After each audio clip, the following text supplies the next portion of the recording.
빌립보서 1장 27절로 30절까지의 말씀 찾으셨으면 함께 합독합니다. 빌립보서 1장 27절로 30절까지의 말씀입니다. 같이 봅니다. 오직 너희는 그리스도의 복음에 합당하게 생활하라. 이는 내가 너희에게 가보나 떠나 있으나 너희가 한 마음으로 서서 한 뜻으로 복음의 신앙을 위하여 협력하는 것과 무슨 일에든지 대적하는 자들 때문에 두려워하지 아니하는 이 일을 듣고자 함이라. 이것이 그들에게는 멸망의 증거요 너희에게는 구원의 증거니 이는 하나님께로부터 난 것이라. 그리스도를 위하여 너희에게 은혜를 주신 것은 다만 그를 믿을 뿐 아니라 또한 그를 위하여 고난도 받게 하려 하심이라. 너희에게도 그와 같이 싸움이 있으니 너희가 내 안에서 본 바요 이제 너희 안에 듣는 바니라. 아멘. 오늘 하나님 말씀 제목은 복음에 합당한 삶의 모습. 이렇게도 말할 수 있어요. 복음에 합당한 삶의 결과. 이런 말씀으로도 알 수가 있습니다. 예전에 제가 청년들에게 우리 청년들이 많을 때에 청년들에게 제가 항상 하던 말이 있습니다. 그것이 뭐냐면 두 가지인데 첫 번째는 뭐 똥찌개를 줘도 하나님 영광을 위해 줘라. 하나님의 사역에는 귀하고 귀하지 않은 것이 없다는 거예요. 1등이고 마지막이 없다는 거예요. 그래서 세상에서 내가 최하의 삶을 살아가는 생이라 할지라도 하나님의 영광을 위해 살면 하나님 그 삶을 축복하신다라는 말씀이에요. 자꾸 우리는 신앙생활 하면서 그냥 무엇인가 세상적으로 잘 되는 것을 바라고 높아지는 것을 바라고 더 많아지는 것이 하나님께 축복받은 것이라고 생각할 수 있는데 아니에요. 내가 어떠한 자리에서도 하나님을 놓지 않고 하나님 앞에 구원받는 삶을 산다는 것은 그것이 바로 하나님께 축복받은 삶이라는 것이에요. 그래서 똥찌개를 줘도 하나님 영광을 줘라. 두 번째는 뭐냐면 내가 하나님의 일을 하면 하나님은 내 일을 하신다는 거예요. 여러분 하나님은요 하나님의 사람을 축복하십니다. 아멘. 하나님은 아무나 축복하지 않고요. 하나님은 예배하는 자를 축복합니다. 간혹 여러분들이 생각하실 때에 그런 분들이 계셔요. 목사님, 제가 어떤 아는 분인데 기도가 필요해요. 기도를 해주세요 라고 하는데 그분을 하나님 믿는 분이라면 그분이 정말 하나님의 백성이라면 기도할 수 있는데요. 그분이 불교신자야. 그분이 이단을 믿는 분이야. 여러분 하나님께서 그 기도를 들으실까요? 예, 안 들으세요. 대신에 하나님 백성은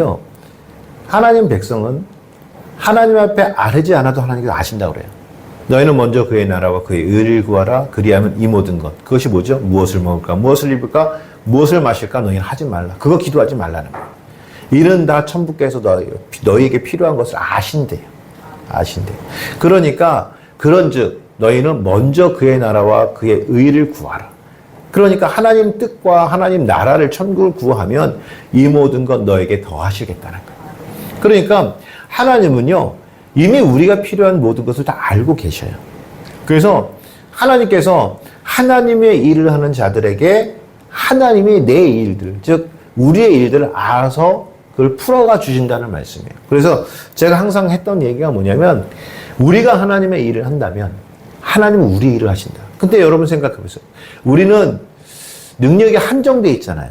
우리가 할 수 있는 것은 한정되어 있는데 우리가 우리 일을 할 때는 어느 정도까지 할 수 있을까요? 제가 생각하면 100% 다 못할 거예요.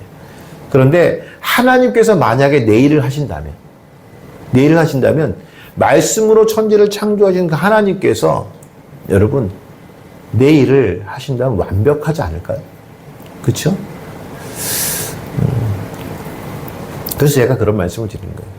복음에 합당한 삶의 결과라는 것은 무엇이냐면 결국 이 땅에서 하나님의 백성들이 하나님 뜻을 살아가는 그런 삶의 모습으로 나타나겠지만 그 결과는 하나님께서 우리에게 축복하시고 우리와 함께 하시고 역사하시는 그 모습으로 나타날 것이다 라는 것이 사실 오늘 설교의 결과입니다.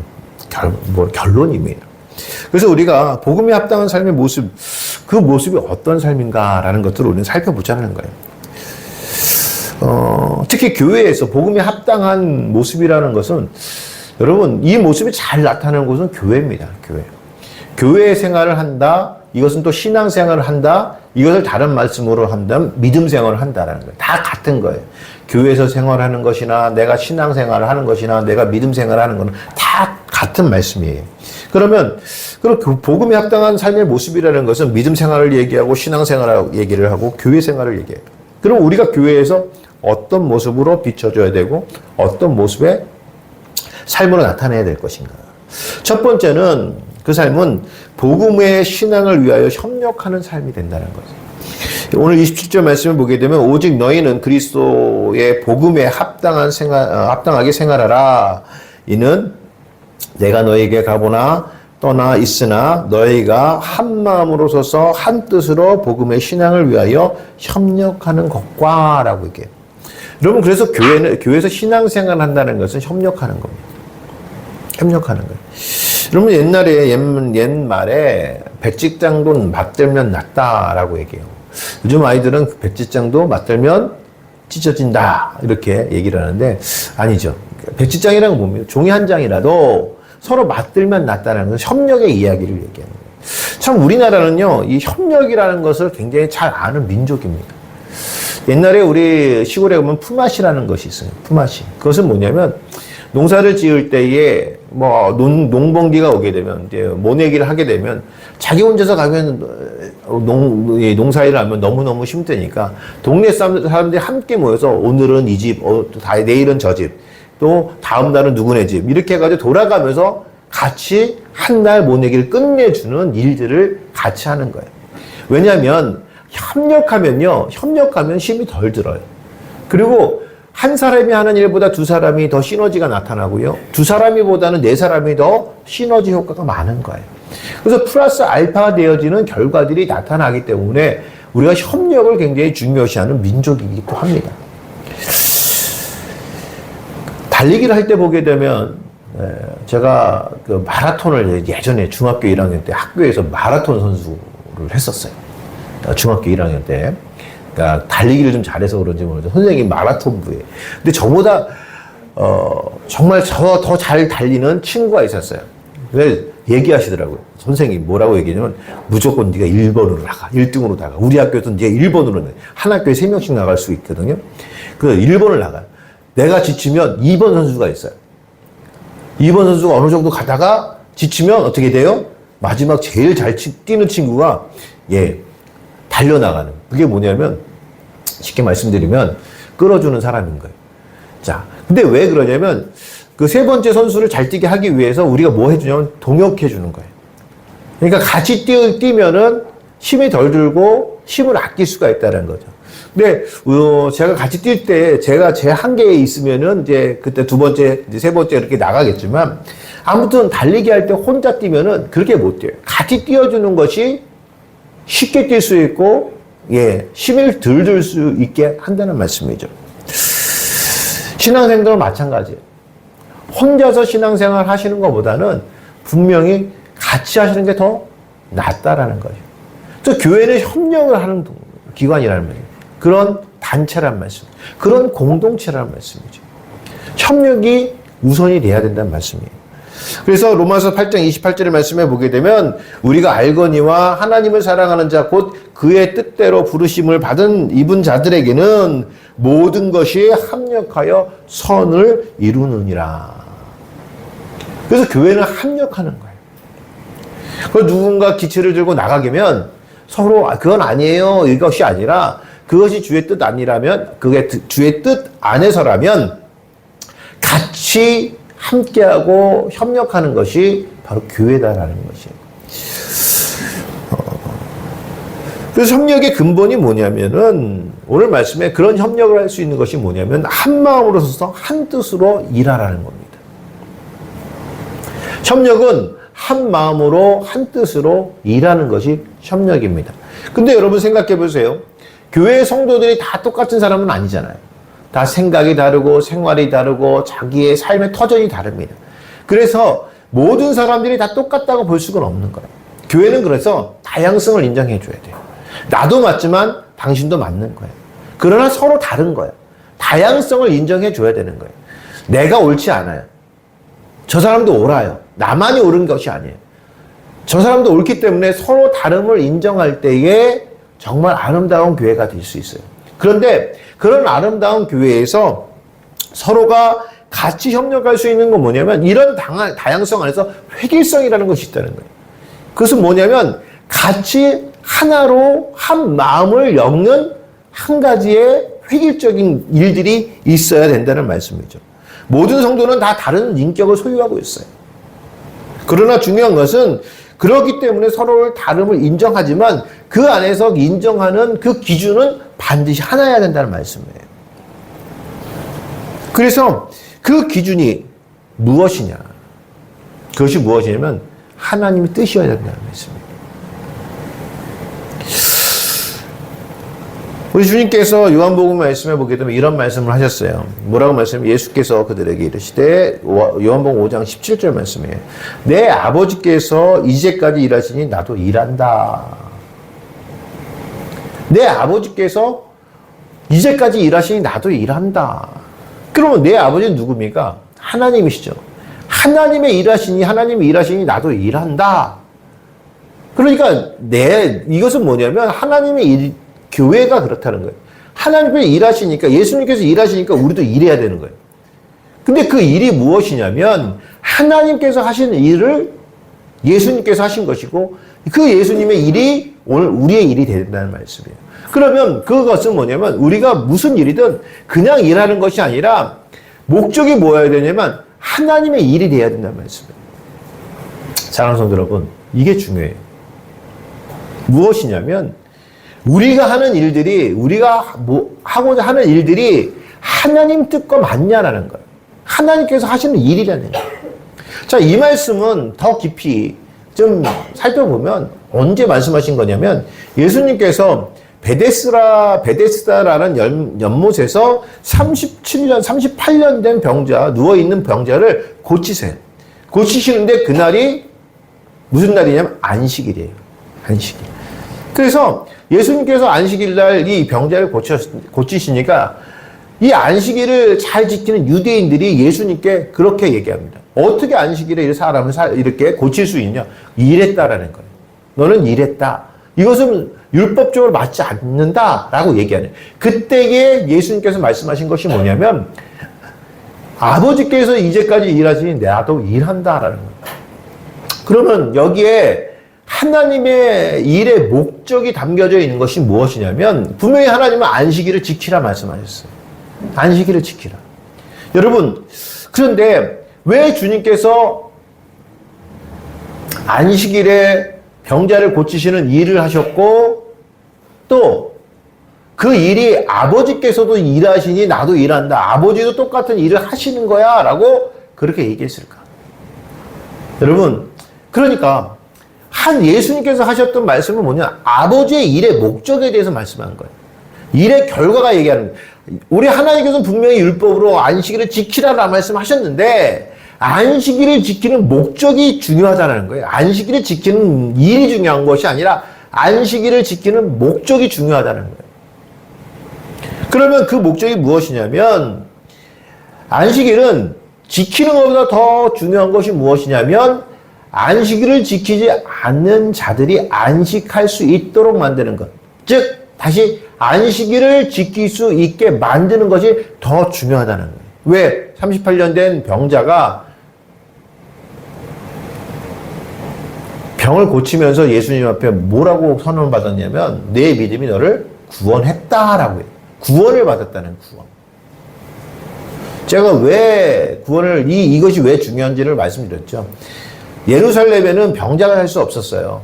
다윗 때문에 다윗이 법을 만들어 놨는데 그 절름발이나 소경 같은 병자들은 예루살렘에 살 수가 없었어요. 다 쫓겨났어요. 예루살렘. 근데 예루살렘 성전은 예루살렘 안에 있단 말씀이죠. 근데 유대인들이나 구원받는 자들은 1년에 3번씩 성전에 가야 돼요. 그래야 구원받은 자가 되는 것인데 병자들은 예루살렘을 들어갈 수 없었기 때문에 성전에 들어갈 수 없었어요. 그래서 예수님께서 병을 고치는 것은 예루살렘 안에서가 아니라 다 예루살렘 밖에 있었다는 거예요. 그래서 예수님이 병을 고쳤다는 것은 병 고치는 것이 중요한 것이 아니라 그 병 고침으로 말미암아 모든 병 고침을 받은 자들이 다시 성전에 들어와서 예배하는 구원받는 자들이 되더라는 얘기예요. 그래서 예수님께서는 내 병이 나았다는 것과 내가 구원받았다라는 것, 내 죄를 사했다는 것, 어느 게 쉽겠느냐? 무엇이 쉽겠죠? 예수님에서는 내 병이 나았다라는 거 쉽겠죠. 그러나 내 죄를 사함받았다, 내가 구원받았다라는 것을 선언하는 것은 인자가 하나님의 아들이라는 것을 증명하는 것이다 라고 주님께서 말씀하신 거예요. 그러니까 여기 말씀해 보게 되면 하나님의 일이 무엇이에요? 예수님을 보는 예수님 말씀을 통하여 보는 하나님의 일은 뭐냐면 영혼을 살리는 거예요. 영혼의 구원을 위해서 일하는 것이란 말씀이죠. 여러분, 교회가 획일적이 되어야 된다는 말씀은 뭐냐면 여러분 삶이 다 다를 수 있어요. 여러분 삶이 다 다를 수 있어요. 그러나 한 가지, 영혼을 구원하겠다는 그 목적만큼은 같아야 된다는 말씀이에요. 그 영혼을 구원하기 위해서 내가 무엇을 해야 되고 우리가 어떻게 협력하고 합력해야 될 것인가라는 것들은 바로 우리에게 주어진 숙제라는 말씀이에요. 그래서 성도는요, 이 숙제를 풀어가는 사람들입니다. 그래서 어떤 경우에도 합력하는 거예요. 어떤 경우에도 서로 협력하는 거예요. 무엇 때문에? 영혼 살리는 일 때문에. 교회가 영혼 살리는 곳이기 때문에 그 영혼 살리는 일 때문에 우리가 협력하고 합력할 수 있어야 된다는 말씀이죠. 그것이 무엇이죠? 하나님 앞에 목적을 두고 합력하는 것입니다. 여러분, 뜻이 다른 것이 아니에요. 스타일이 다를 뿐이에요. 그러나 중요한 것은 그것이 하나님의 목적이라면 내 스타일이 아니라 할지라도 합력하셔야 돼요. 저분의 일이 나와 맞지 않는다 할지라도 합력하셔야 돼요. 그것이 교회입니다. 그것이 바로 믿음 생활, 성도들의 복음에 합당한 삶이라는 것을 여러분 잊지 마시기 바랍니다. 두 번째는요, 대적하는 자들 때문에 두려워하지 않는 거예요. 오늘 28절 말씀에 보게 되면 무슨 일이든지 대적하는 자들 때문에 두려워하지 아니하는 이 일을 듣고자 함이라 라고. 오늘 사도 바울이 빌립보 교회에 특별히 요청하는 건 뭐냐면 대적하는 자들 때문에 두려워하지 말라는 거예요. 여러분, 이 대적하는 자가 첫 번째 누구겠습니까? 믿지 않는 자들이에요. 여러분, 믿지 않는 자들은요, 교회를 대적합니다. 교회가 잘못됐다고 합니다. 여러분, 요즘은 더 하죠.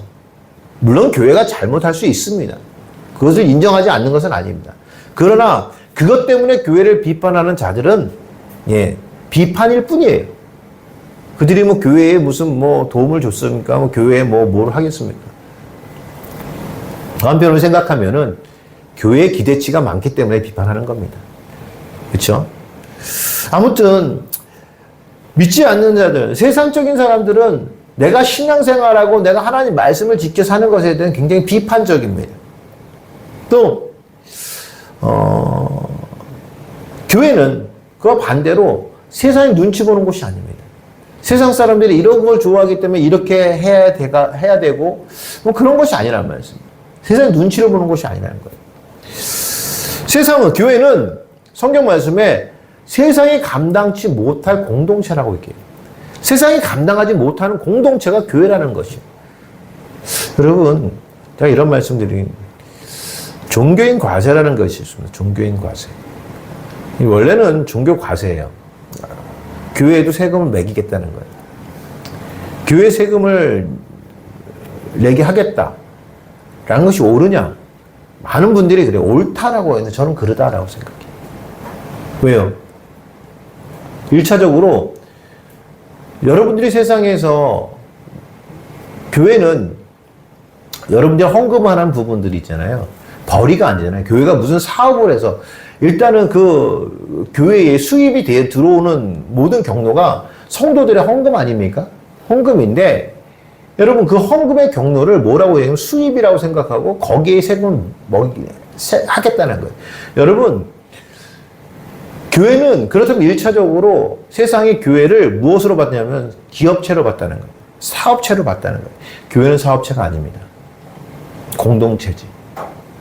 두 번째는 이건 좀 더 심각한 얘기지만 교회의 과세를 매기는 것은 이중과세예요. 무슨 말씀이냐면 여러분들이 헌금을 하시잖아요. 액수와 상관없습니다. 근데 중요한 것은 여러분들이 헌금을 했을 때 이미 세상에 다 세금을 내신 부분의 수입이에요. 그것을 하나님께 드리겠다고 하는데, 그죠? 그것을 과세하겠다는 거예요. 다시 말씀드리면, 내가 돈을 벌었어. 근데 내 자녀에게, 자녀라고 하면 교회가 그렇다는 건 아니지만, 내 자녀에게 용돈을 주는 거예요. 그러면 그 용돈에도 과세를 매겨야 돼요. 세상은 지금 그렇게 교회를, 그리고 그래서 교회가 세금을 내지 아니하면, 세금을 내면 사실 세적으로 보면 이중과세예요. 근데 그 세금을 내지 아니하면 교회가 이상한 집단으로 몰아가는 것이 지금 현실인 거예요. 또 이것이 잘 안 되니까 종교인 과세를 하겠다는 거예요. 맞아요. 종교인 과세. 목사도 세금 내야죠. 저 세금 내고 있습니다. 그러나 교회에서 받지 않기 때문에 저는 세상에 세금을 내는 것이지 교회는 세금 낼 수가 없는 거예요. 만약에 여러분들이 저에게 사례비를 준다면 절대 세금 내지 않습니다. 왠지 아세요? 이건 사역에 필요한 사례비를 받는 거예요. 즉 사역에 필요한 것을 공급받는 것이지 내가 이것이 일에서 내가 일적인 부분으로 받는 금액이 아니라는 말씀이에요. 즉 성직을 직업화했다는 거예요. 성직은 직업이 아닙니다.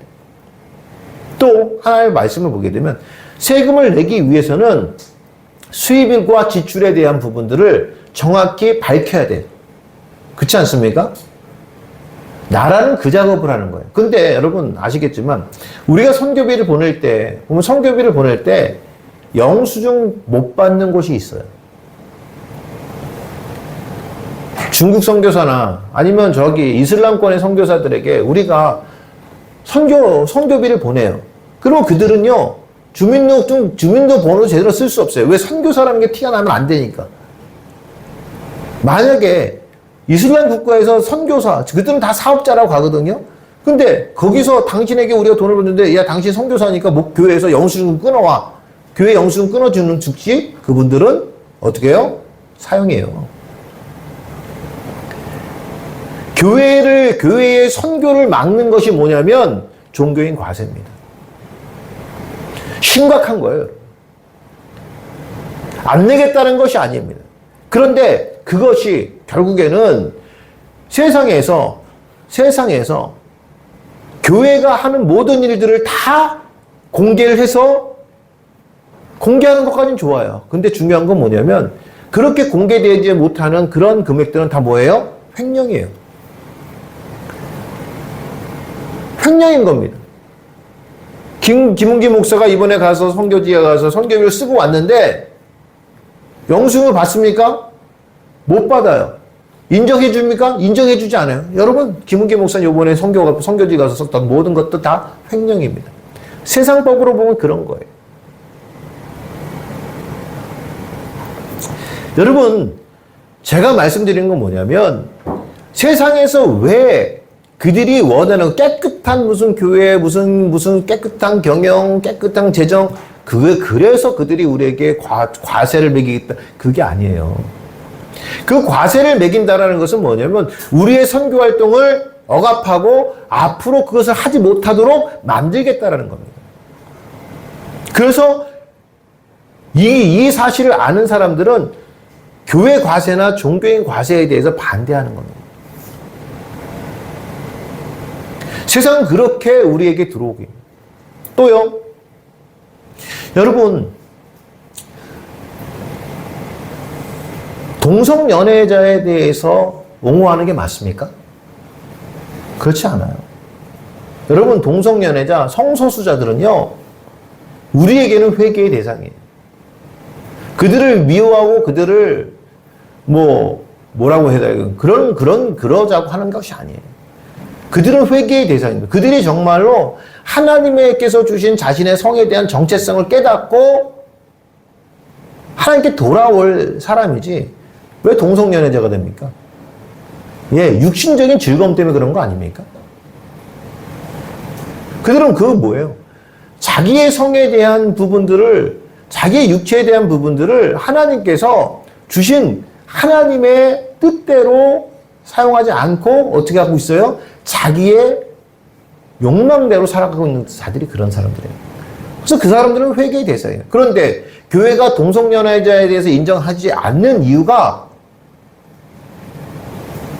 마치 세상에 나아가는 어떤 뭐라 그럴까요? 흐름에 융합하지 못한다라고 생각하시는데 그게 아니에요. 또 성경이 동성연애자에 대해서 죄인이라고 얘기하기 때문에 우린 죄인인 거예요. 성서시대의 마지막 시대가 어떤 시대인 줄 아십니까? 여러분 사사기의 마지막에 보게 되면 뭐가 나타나요? 동성연애가 나타나요. 동성연애들이 나타난다는 것은 뭐냐면 마지막 때가 됐다는 거예요. 사랑하는 여러분, 교회는 세상에 끌려가는 집단이 아닙니다. 세상에서 이렇게 살기 때문에 우리가 거기에 맞춰서 박수 쳐줄 그런 공동체가 아니란 말씀이죠.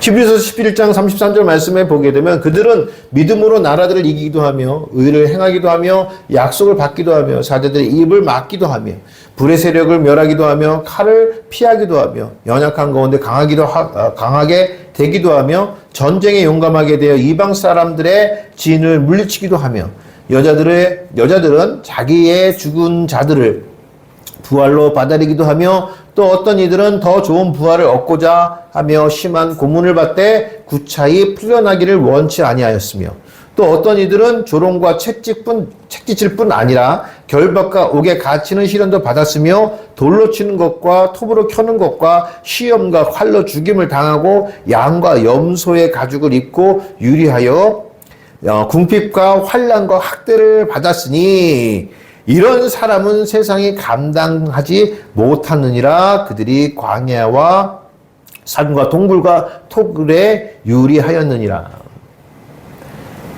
우리 초대교회의 믿음을 지키려고 했던 사람들은 예수 믿으면 다 죽인다고 했을 때에 어떻게 했다가요? 부인하지 않았다는 거예요.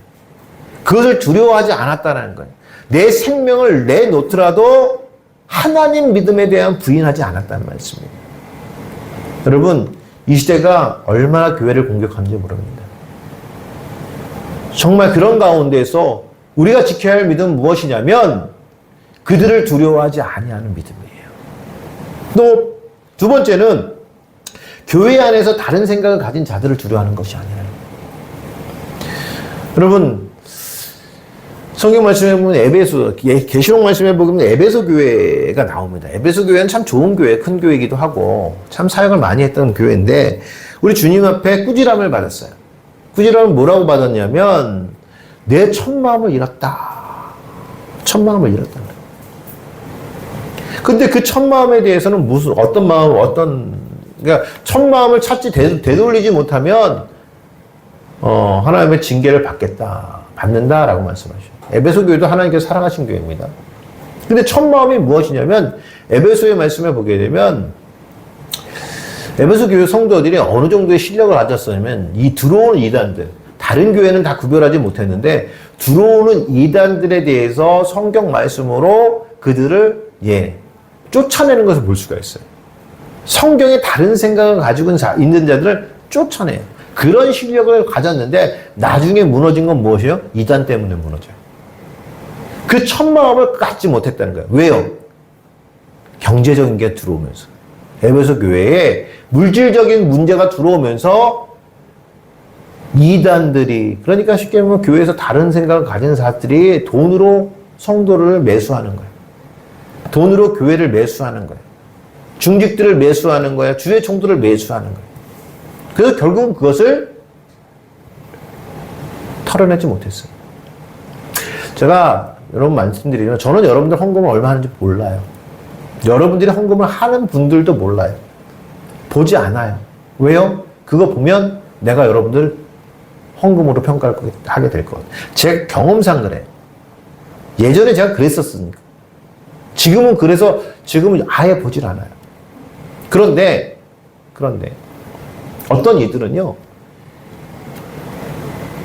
교회 중직을 세우는 기준이 돈이래요. 또 교회에서 헌신을 누가 제일 많이 하는 거라면 돈을 많이 내는 사람, 헌금을 많이 내는 사람이 헌신을 많이 하는 사람들이 그래요.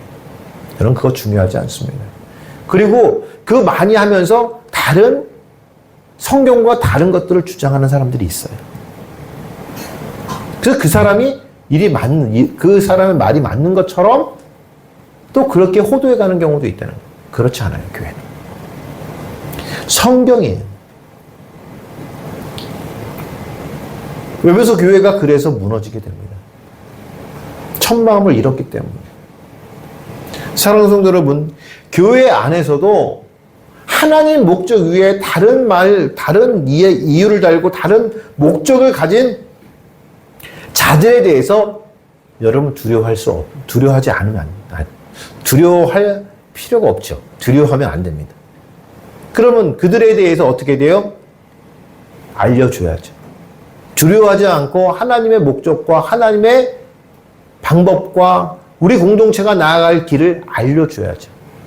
그것이 바로 두 번째의 대적들을 두려워하지 않는 믿음이라는 거예요.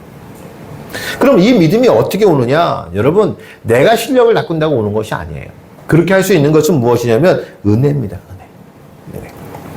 그래서 오늘 28절 말씀에 보게 되면 무슨 일에든지 대적하는 자들 때문에 두려워하지 아니하는 이 일을 듣고자 함이라. 이것이 그들의 멸망의 증거요 너희에게는 구원의 증거라는 거예요. 구원의 증거. 그런데 이 구원의 증거가 여러분, 구원받은 자들의 모습 결과로 나타나는 것이 뭐냐면 세상을 향해 두려워하지 아니하고 다른 진리를 가진 성도들에게 두려워하지 않는 거예요. 그런데 그것이 무엇이냐면 우리 실력을 쌓아서 그런 것이 아니라 다 하나님께로부터 난 것이라는 거예요. 하나님의 은혜라는 거죠. 그래서 하나님의 은혜 안에 있으면 보이게 되어지죠. 그리고 그것에 대해 보이는 것에 대해서 물러서지 않는 믿음이 생겨나게 되더라라는 말씀이죠. 그래서 성경 말씀은 우리에게 은혜를 구하라고 말합니다. 로마서 5장 1절 말씀에 보게 되면 그러므로 우리가 믿음으로 의롭다 하심을 받았으니 우리 주 예수 그리스도로 말미암아 하나님과 화평을 누리자. 또한 그로 말미암아 우리가 믿음으로 서 있는 이 은혜에 들어감을 얻었으며 하나님의 영광을 바라고 즐거워하느니라. 우리가 그래서 하나님 앞에 은혜를 구하는 자들이 되어야 된다라는 것이 성경의 말씀이에요. 사랑하는 성도 여러분, 우리가 은혜를 구하는 자들이 되었으면 좋겠어요. 우리 본향교회 모든 성도들이 정말 세상을 향하여 두려워하지 아니하고 다른 진리를 가진 자들에 대해서 두려워하지 않는 그런 믿음을 가졌으면 좋겠습니다. 마지막 세 번째는요, 그리스도를 위하여 사는 삶을 살게 되더라는 얘기예요.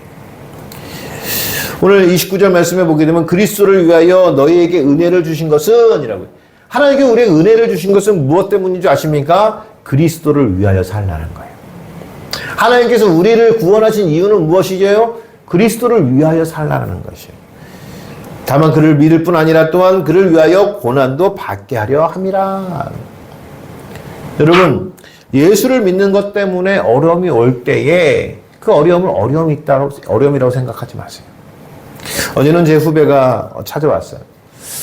찬양을 굉장히 잘하는 친구예요. 김종son 목사라는 친구인데 정말 대한민국, 제가 그 찬양사역계 제가 이렇게 매니저할 때 제가 그 목사님이 어릴 때 청년 때인데 내가 그런 얘기했어요. 종서방, 네가 박종호 다음으로 네가 너야. 그 찬양을 너무 은혜스럽게 잘해. 정말. 근데 이 친구가 이제 신학을 전공하고 또 이제 목회자가 돼서 지금 목회를 하고 부목사를 지냈다가 이제 개척을 해서 이제 한 4, 5년이 지나게 되었는데 너무너무 힘든 거예요. 어저께 찾아왔어요. 그래서 목사님 아르바이트를 하고 있는데 무슨 아르바이트는 이제 쿠팡 이런 이제 물류센터 가서 짐을 나르는 일을 하고 있고요. 또 지금은 영종도에 이제 무슨 뭐라고 그럴까요? 그 면세점에서 짐을 나르는 일을 하고 있대요. 그러면서 그런 거예요.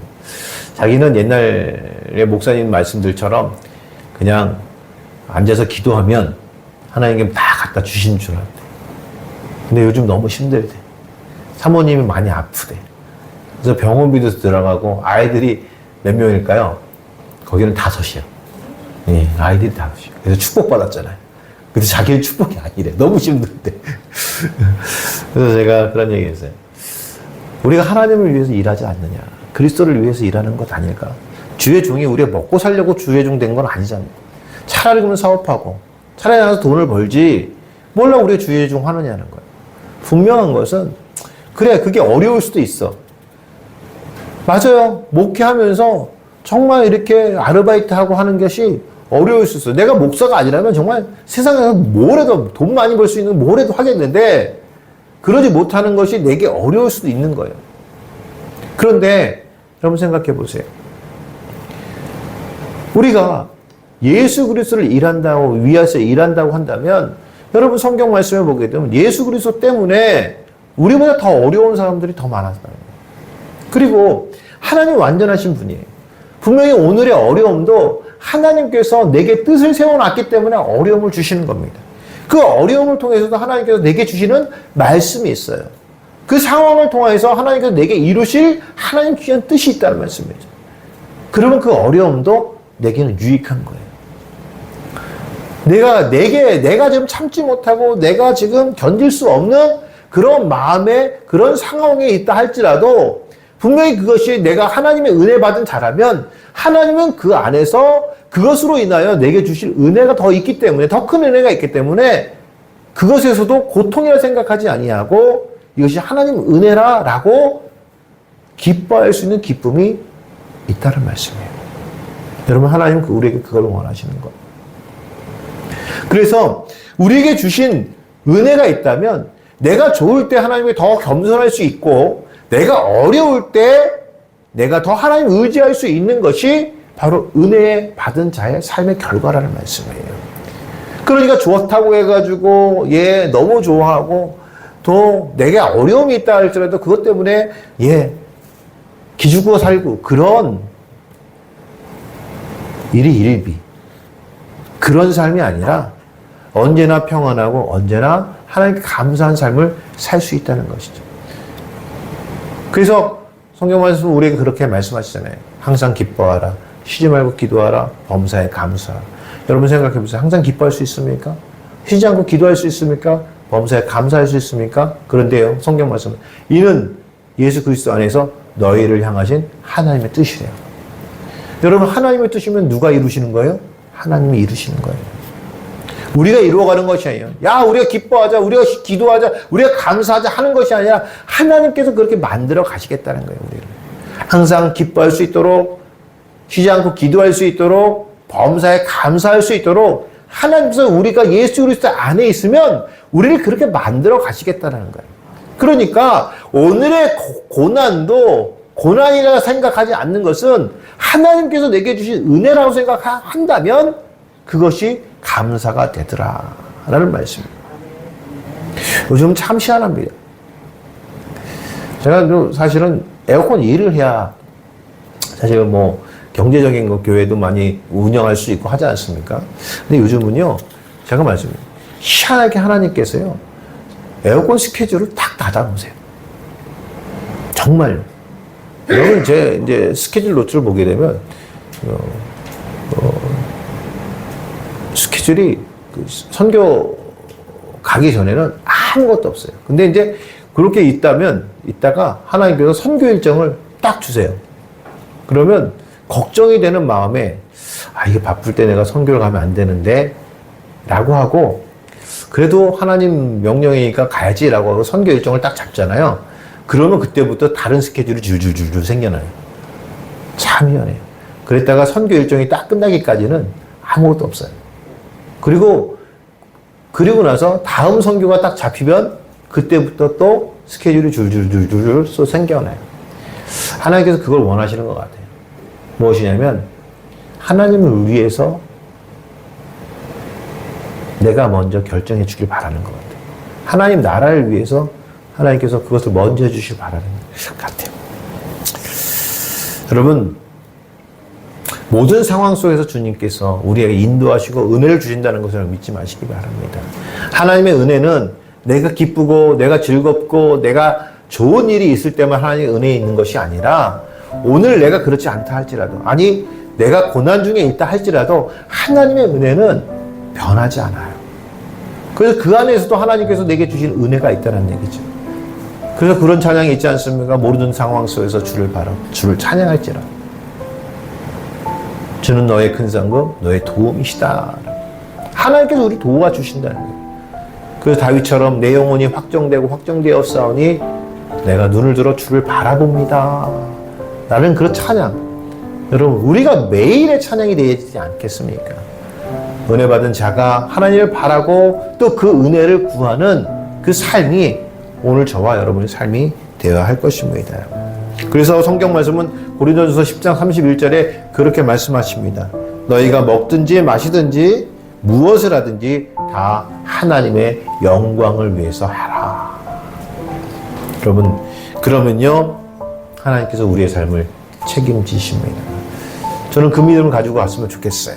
그래서요, 우리의 복음에 합당한 삶을 사는 자들의 모습이 어떤 모습일까 보니까 첫 번째, 교회에서 협력하는 거예요. 합력하는 거예요. 합력하고, 두 번째는 세상에 대하여 합력하여 세상에 대하여 그 찾아오는 세상의 유혹들을 물리칠 수 있는 힘이 있어야 되고요. 또 우리가 합력하는 힘으로 예수 그리스도를 향하여 위하여 살아가는 그 삶이 오늘 우리의 삶의 모습이 된다면 하나님께서는 하나님의 자를, 하나님의 백성을 축복하신다고 말씀드렸잖아요. 그래서 우리 본향교회 성도들이 축복받는 비결은 바로 이 비결이 되지 않을까라는 생각 같습니다. 그래서 우리가 오늘 말씀처럼 정말 빌립보 교회에 전한 바울 사도, 축복받은 교회잖아요, 빌립보 교회. 그 교회 성도들에게 하신 말씀, 그것이 오늘 우리 교회에 하신 말씀이고, 우리 본향교회 모든 성도들이 다 하나님 앞에 축복받는 귀한 삶을 사시기를 주의 이름으로 축원합니다. 기도하시겠습니다.